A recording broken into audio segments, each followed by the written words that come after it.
Takes pleasure in performing for you. This is our 19th flight demonstration of the 2006 season. This is Lieutenant Kevin Davis, narrator for the Blue Angels. The Blue Angels maintenance crew and their equipment travel aboard a United States Marine Corps C-130 Hercules transport, affectionately known as Fat Albert. It is the large blue and white aircraft taking its position on the runway to your left.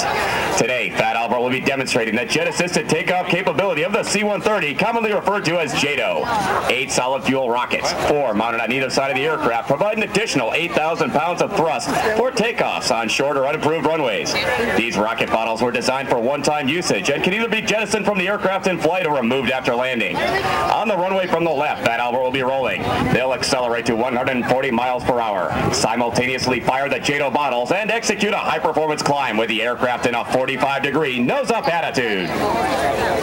Wow. Updated winds are calm. We on the airfield and airspace. You are clear for takeoff. Have a good one. Bulbers are running them up. Number 5, fellas. Number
To the left, Captain Campbell will establish Fat Albert on a very steep approach angle to simulate landing in mountainous terrain or a hostile environment.